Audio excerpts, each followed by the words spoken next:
స్థానిక సంస్థల ఎన్నికల నోటిఫికేషన్ రావడానికి ముందే తెలంగాణ రాష్ట్ర వ్యాప్తంగా రైతన్నలకు రైతు భరోసా అందించాలని భావించిన తెలంగాణ ప్రభుత్వం ఎట్టకేలకు కీలక నిర్ణయం తీసుకున్న విషయం తెలిసిందే. కేబినెట్ భేటీ నిర్వహించి కీలక నిర్ణయం తీసుకున్న తెలంగాణ సర్కార్ రైతు భరోసా నిధుల పంపిణీ ప్రక్రియ మొదలుపెట్టింది. వానాకాలం సీజన్కు సంబంధించి రైతులకు పెట్టుబడి సాయం కింద రైతు భరోసా నిధుల విడుదల ప్రారంభించింది.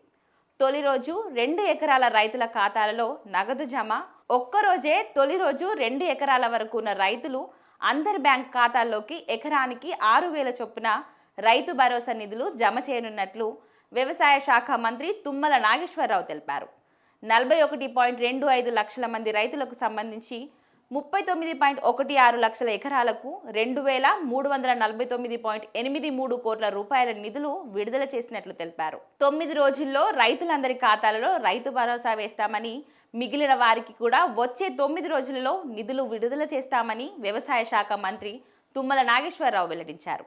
అయితే ఎన్ని ఎకరాల వరకు ఉన్న రైతులకు రైతు భరోసా ఇస్తున్నారన్న దానిపై మాత్రం ఇప్పటి వరకు ఎలాంటి క్లారిటీ ప్రభుత్వం ఇవ్వలేదు. తొలి రోజున ఎకరం లోపు భూమి ఉన్న రైతులకు 812.6 కోట్ల రూపాయలు, 2 ఎకరాల వరకు భూమి ఉన్న వారికి 1,537.2 కోట్ల రూపాయలు చెల్లించారు. రేవంత్ సర్కార్ రైతు భరోసా రాష్ట్ర ప్రభుత్వం తరపున రానున్న 9 రోజులలో మొత్తం రాష్ట్రంలో 70,11,184 మంది రైతులకు 1.49 కోట్ల ఎకరాలకు 9,000 కోట్ల రూపాయలు జమ చేయాలని లక్ష్యంగా పెట్టుకున్నారు. ఈ నిధులు నేరుగా రైతుల ఖాతాల్లోనే జమ చేస్తున్నారు. ఈ చర్యతో కాంగ్రెస్ ప్రభుత్వం రైతు సంక్షేమం కోసం కృషి చేస్తున్న ప్రభుత్వం అని చెప్పే ప్రయత్నం చేస్తున్నారు. ప్రస్తుతం రైతుల ఖాతాలలో జమ చేస్తున్న నిధులు రైతుల పంట సాగుకు కావాల్సిన పెట్టుబడి సాయంగా ఉపయోగపడతాయని ఆయన వెల్లడించారు.